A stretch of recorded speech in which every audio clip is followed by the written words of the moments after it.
Greetings to the first Men to Men podcast. Hi, I'm just Larry. In the middle of this virus outbreak all over the world and even here in our hometown of Sacramento, I thought I'd just bring you a thought of encouragement.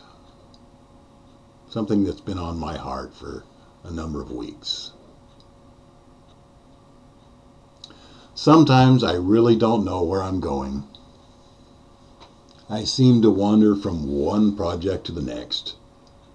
I write a blog, write a book, do a podcast, do a Bible study. It seems like wandering at times. And sometimes I think it's more or less a parallel to what it was like for the Israelites as they wandered their 40 years looking for what God wanted for them. You know, I've tried to constantly understand what motivated the Israelites to go on in their circles for all those years in an environment that was trying to kill them with every step they took. I would think they would have grown tired of constantly moving and getting nowhere. And we too, as Christians, we find ourselves also wandering at a time. I have to ask myself, why do I do the things I do? I think there's a direct relationship between wandering by the Israelites as they tried to find their purpose, as they tried to find godly leadership, with my own Christian walk today. And I would think maybe you too at times felt like you're wandering in a wilderness and don't know which way to go. I would think that there are many ways to look at the motivation of us as Christians and the motivation of the Israelites in the book of Exodus. And I want to look at 4 of them real quick.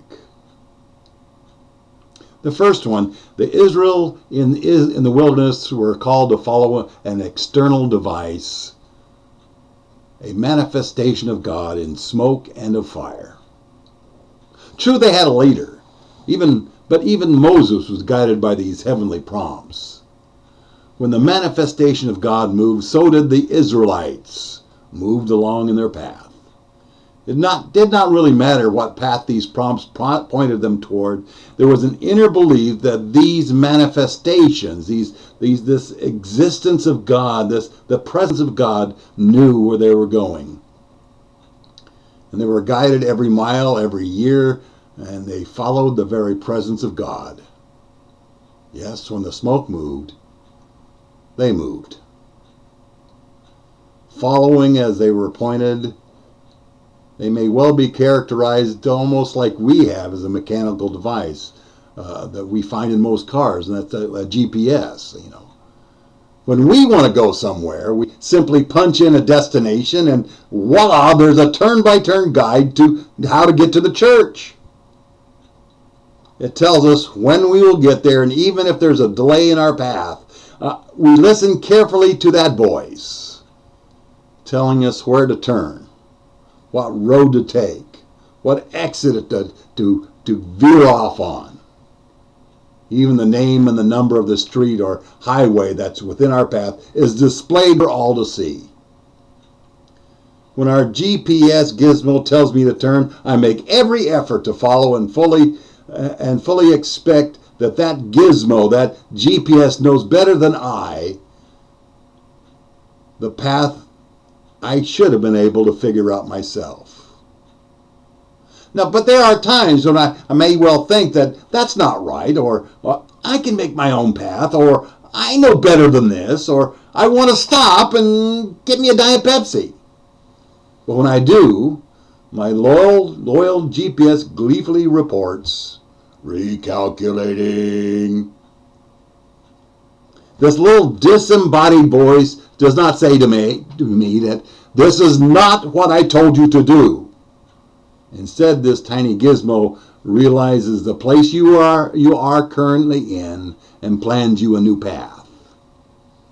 When that GPS says recalculating, you say, I will start where you have gone astray and I will map you a new path to your destination. I will set you straight. Trust me, I'll get you where you want to go. Sometimes I question this seemingly blind faith on the displayed path. I know for a fact, by the way, there are two paths to get to the church from my house. And both get me there. The problem is my GPS randomly chooses one path over the other and even though they're both the same distance and the same duration. I just don't understand. To the Israelites, God's was their heavenly gizmo, their heavenly GPS. God gave them a turn-by-turn directions, and the first type of Israelite I'm talking about is, and so also consequently, many blessed Christians in their wanderings. If they're ever going to find the promised land, they need to follow the manifestations of God. I suppose the second way we can look at this wandering in the wilderness and our own wanderings in our Christianity is characterized by an ant farm. The total purpose of an individual ant is to serve the whole, to follow the rules that they are born to, that their jobs are delegated from the point they are hatched. Some stay home, some take care of the young, some receive the bounty provided by a separate group called the wanderers. These wanderers provide for the rest of the ants. Each ant has a responsibility to do their job and not to stray at least from that job. The philosophy of an ant is to survive the journey. When they need something, they send out individual ants, these wanderers, in search of a new source of food and bring back a report to the nest. And to find their way back to the nest, they produce a little scent trail wherever they go. And they spread out, wandering back and forth, as far as their scent will allow them to go. If they don't find anything, they simply just die. Each wandering along looking for some choice morsel or better yet, a large source of choice morsels, like a dollop that dropped out of my peanut butter and jelly sandwich. And if they find my gooey mess that I've left, they follow their own scent trail back and tell everyone and in rapid succession. Hundreds of little ants follow blindly the previously laid down path. And all the while, additional scent is laid down to reinforce the path. Every ant in the parade simply follows the ant in front of them. Every time a new path is found, a group of ants will follow. Every time there's a new source of plenty, there are followers, each ant following dutifully the ant in front of them.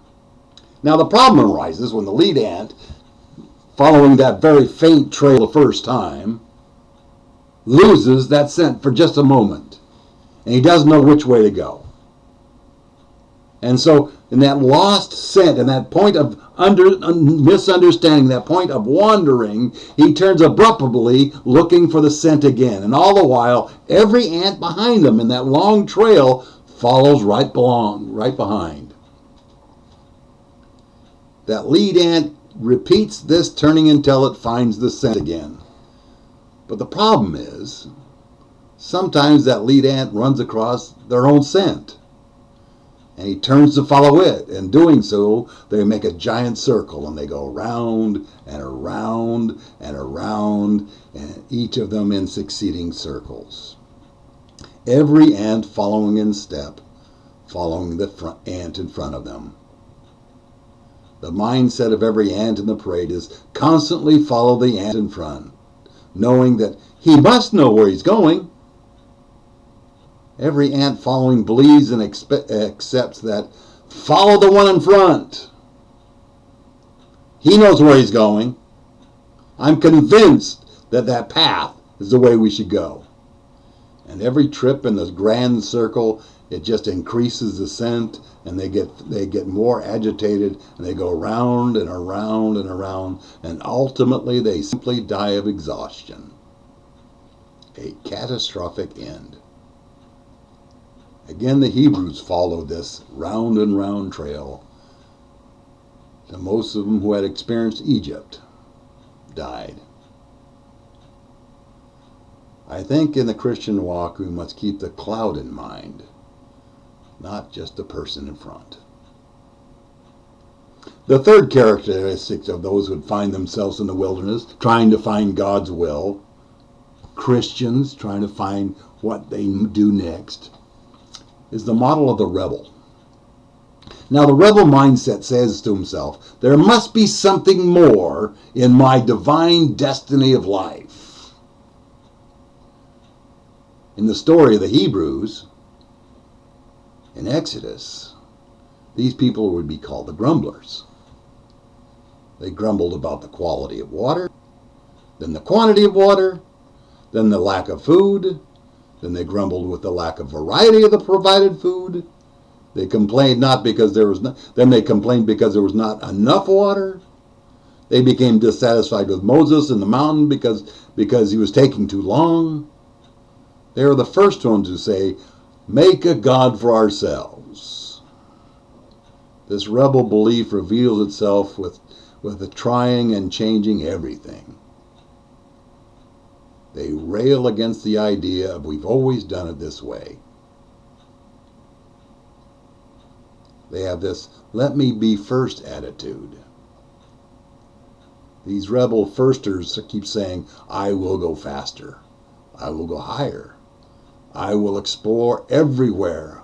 I will boldly go where no man has gone before. I am the creator of my destiny. Or I do anything I want. And the rules of sanity and common sense simply doesn't mean anything to me. It doesn't matter if I crash and burn. At least I could be an example of what not to do, and I could be seen on YouTube. It is a modern self-description. It's a mindset that says, I have emerged from the cave where man created God, where man created faith, and man created religion, and I will no longer follow blindly. It's an attitude of personal self-responsibility. I know who I am, and I don't need or want any old sage to dictate my life. Yeah, it's that rebel who's plastered all over YouTube, riding bicycles off a roof into a swimming pool, or trying to jump over a car while it's coming at you at 20 miles an hour, are examples of this rebel attitude. It is these rebels who have stretched the common beliefs of the church. These rebels are the ones that says, let's have church in a deserted drive-in theater. Or, we don't really need pews, we can use chairs. How about let's go get tables and coffee and use that during the worship service?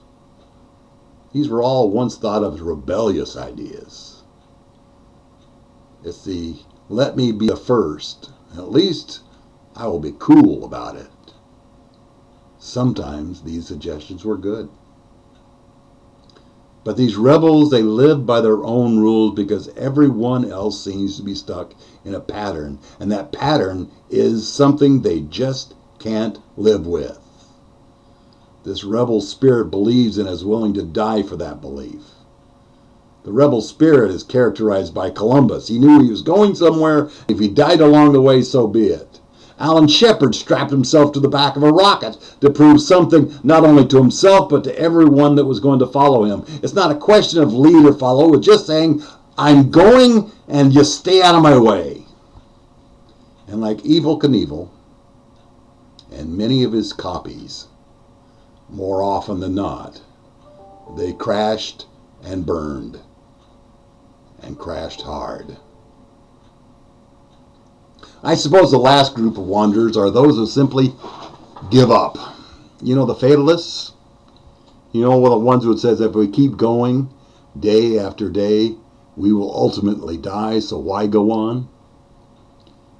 It is the fatalist who says any path is a path to destructions. Looking backwards, they knew the Egyptians wanted to kill them. Looking forward, the people in the destination wanted to kill them. The desert wanted to kill them. all the new laws set by Moses are filled with death and punishment, I might as well just dig a hole and climb into it. When a Christian does not see that perfect path before them, like a heavenly GPS or another ant in front of them or no unction in your gumption to change the path, the fatalist simply sits down and dies. If I don't know where I am to go, this spot is good enough. These fatalists die alone because they find no responsibility to follow anyone or to conform to any path. 4 paths. Follow the presence of God. Follow the ant in front of you. Rebel and do your own thing, or just simply give up. As we walk the walk that is Christianity, I will tell you it is my choice. It is your choice to choose. And as far as me, as far as my choice in my wanderings, I'm going to choose the presence of God. When that cloud moves, I move. Pray for your church. Pray for your country. Pray for your pastor. Let's trade prayers. God bless you.